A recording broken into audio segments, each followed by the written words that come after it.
So mga par, saktong isang linggo na lang nga po mangyayari na ang bakbakan sa pagitan ng dating WBC Interim Lightweight Champion Ryan Garcia at Rolando Romero sa boxing event ni Boss Turkey, kung saan mga idol, ginulantang ng World Boxing Association o WBA ang boxing world ngayon dahil ayon sa kanilang resolution mga idol, ang bakbakan sa pagitan ni Rolly Boy at Ryan Garcia sa May ito ay sanction ng WBA title sa welterweight division. Hindi pa naman mga idol nabanggit kung anong titulo ang kanilang paglalabanan, pero dahil nakasaad sa artikulo mga idol na mananalo sa laban ni Ryan Garcia at Romero ay magiging ganap na mandatory challenger sa WBA champion na si Jeron Anis. Ibig sabihin nito mga idol, posibleng paglalabanan talaga ni Garcia at Romero ang bakanting WBA regular title sa welterweight. Wala masasabi lang natin dito mga idol, isang napakagandang balita to para kay Ryan Garcia dahil siya pong ina-expect na mananalo sa laban kontra kay Romero, at kapag nangyari to mga idol, hindi na kailangan mag-effort pa ni Ryan Garcia para hamonin si Jeron Anis dahil obligasyon na nito mga idol na labanan si Bagito, kung saan nung nakaraan linggo mga idol, formal nga po kinall out ni Ryan Garcia itong si Jeron Anis na labanan siya dahil sa hindi naman daw ito na-impress sa performance na pinakita ni Anis sa laban nito kontra kay Staniones. Hindi pa naman daw si Anis isang pound for pound boxer dahil mahina naman daw ang kanyang tinalo. Sa tingin nyo ba mga idol, sino ang mananalo sa bakbakan ni Ryan Garcia at Jeron Anis? At para sa ating mga boss, malakas man sa tingin ng mga boxing fans si Jeron Anis, pero mahirap din smulin si Ryan Garcia dahil bukod sa mahaba ito mga idol,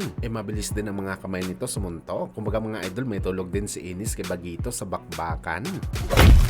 Sa kabilang banda naman mga idol, sa nilabas nga po na real-time seating capacity para sa bakbakan ni Naoya Inoue kontra kay Ramon Cardenas sa May 4, kung saan mga idol, kaya tinapyasan na ang presyo ng ticket ni Inoue ng halos 3 beses na, itila wala pa rin paki mga idol ang mga boxing fans sa laban ni Inoue kay Cardenas. Dahil kung makikita nyo mga idol, marami pa talaga bakante na upuan sa T-Mobile Arena, at ayon sa mga boxing experts mga idol, malabo na daw mapuno ang venue ng laban ni Inoue unless na lang daw mga boss kung maging libre na ang ticket, kung saan marami talagang mali sa comeback fight ni Inoue mga idol sa Amerika. At ang pangunahing kamalian talaga dito mga idol, ang opponent selection ng Team Inoue at Top Rank Promotion. Ito nga ang ipalaban si Ramon Cardenas kay Inoue. Kung plano lang naman nila mga idol na i-promote si Inoue bilang isang global superstar, edi sana hindi nila ito pinalaban sa average fighter lamang na walang demand ang laban sa mga boxing fans. Kaya maraming walang pakialam sa laban ni Inoue dahil hindi talaga nila kilala itong si Ramon Cardenas. Kung pinalaban sana mga idol si Inoue sa mga kagaya ni Nick Ball,